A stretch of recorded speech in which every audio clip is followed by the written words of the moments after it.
ಶುಕ್ರವಾರ ರಾಜ್ಯಕ್ಕೆ ಬರ್ತಾ ಇದ್ದಾರೆ ದೇಶದ ಪ್ರಧಾನಿ ಮೋದಿ ಅವರು. ಶುಕ್ರವಾರ ಬರ್ತಾ ಇದ್ದಾರೆ. ಜನವರಿ 19ರ ಬೆಳಗ್ಗೆ 9:35ಕ್ಕೆ ಡೆಲ್ಲಿಯಿಂದ ಕಲಬುರಗಿ ಏರ್ಪೋರ್ಟ್ಗೆ ಮೋದಿ ಬರ್ತಾ ಇದ್ದಾರೆ.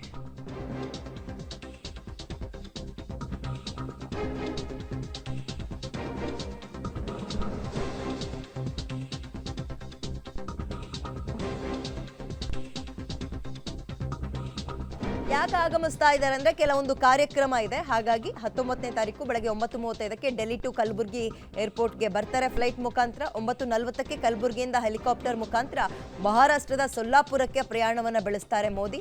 ಮಧ್ಯಾಹ್ನ 1 ಗಂಟೆಗೆ ಕಲಬುರಗಿ ಏರ್ಪೋರ್ಟ್ಗೆ ವಾಪಸ್ ಬಂದು ಮಧ್ಯಾಹ್ನ 1 ಗಂಟೆ 5 ನಿಮಿಷಕ್ಕೆ ವಿಶೇಷ ವಿಮಾನದ ಮುಖಾಂತರ ಮಧ್ಯಾಹ್ನ 2 ಗಂಟೆ 10 ನಿಮಿಷಕ್ಕೆ ಬೆಂಗಳೂರು ಏರ್ಪೋರ್ಟ್ಗೆ ಬರ್ತಾರೆ.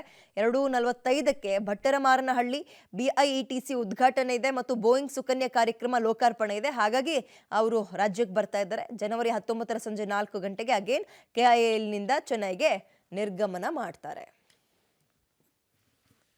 ಮೋದಿಯವರು 19ನೇ ತಾರೀಕು ಕರ್ನಾಟಕಕ್ಕೆ ಬರ್ತಾ ಇದ್ದಾರೆ ಉದ್ಘಾಟನೆಗೋಸ್ಕರ ಮತ್ತು ಖೇಲೋ ಇಂಡಿಯಾ ಮತ್ತು ಈಗಾಗಲೇ ನಮ್ಮ ಪಾರ್ಟಿ ಕಾರ್ಯಕರ್ತರುಗಳು ಸಭೆ ಮಾಡಿ ಅದಕ್ಕೆ ತಯಾರಿಯನ್ನು ಮಾಡ್ತಾ ಇದ್ದಾರೆ. ನಾರ್ಮಲಿ ಮೋದಿ ಬಂದಾಗ ಇಡೀ ದೇಶ ಇವತ್ತು ಮೋದಿ ಮೋದಿ ಮೋದಿ ಅಂತ ಹೇಳ್ತಾ ಇದ್ದಾರೆ, ಇಡೀ ದೇಶ. ಅಂಥ ಸಂದರ್ಭದಲ್ಲಿ ಬೆಂಗಳೂರಿಗೆ ಬರೋವಂಥದ್ದು, ಎಸ್ಪೆಷಲಿ ಬೆಂಗಳೂರು ಜನ ಮೋದಿಯನ್ನು ಭಾಳ ಇಷ್ಟಪಡ್ತಾರೆ. ಕಳೆದ ಚುನಾವಣೆಯಲ್ಲೂ ಕೂಡ 28ರಲ್ಲಿ 16 ಸ್ಥಾನಗಳನ್ನು ನಮಗೆ ಕೊಟ್ಟಿದ್ದಾರೆ. ಲೋಕಸಭೆಯಲ್ಲೂ ಕೂಡ ಬೆಂಗಳೂರಲ್ಲಿ 3ಕ್ಕೆ 3 ಸ್ಥಾನವನ್ನು ಲೋಕಸಭೆಯಲ್ಲಿ ಗೆಲ್ಲಿಸಿದ್ದಾರೆ.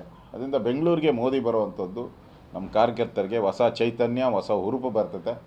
ಲೋಕಸಭಾ ಏನು ತಯಾರಿ ನಡೀತಾ ಇದೆ.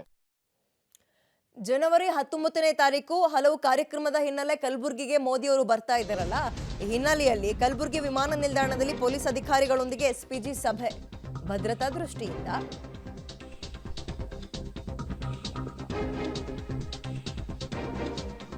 ಕಲಬುರಗಿ ವಿಮಾನ ನಿಲ್ದಾಣದಲ್ಲಿ ಪೊಲೀಸ್ ಅಧಿಕಾರಿಗಳೊಂದಿಗೆ SPG ಸಭೆ ಮಾಡ್ತಾ ಇದ್ದಾರೆ. ಈ SPG ಸಭೆಗೆ DCP ಚಂದ್ರಪ್ಪ, ಹೆಚ್ಚುವರಿ ಪೊಲೀಸ್ ವರಿಷ್ಠಾಧಿಕಾರಿ ಶ್ರೀನಿಧಿ ಅವರು ಕೂಡ ಭಾಗಿಯಾಗಿದ್ದಾರೆ. ವಿಚಾರ ಇಷ್ಟೇ, ರಾಜ್ಯಕ್ಕೆ ಮೋದಿ ಅವರು ಬರ್ತಾ ಇರೋ ಹಿನ್ನೆಲೆಯಲ್ಲಿ ಹೆಚ್ಚಿನ ಭದ್ರತೆ, ಪ್ರೋಟೋಕಾಲ್ ಪ್ರಕಾರ ಏನೆಲ್ಲ ಭದ್ರತೆಯನ್ನು ವಹಿಸಬೇಕು ಆ ಹಿನ್ನೆಲೆಯಲ್ಲಿ ಒಂದು ಮೀಟಿಂಗ್ಗೋಸ್ಕರ ಇವರೆಲ್ಲರೂ ಕೂಡ ಭಾಗಿಯಾಗಿದ್ದಾರೆ.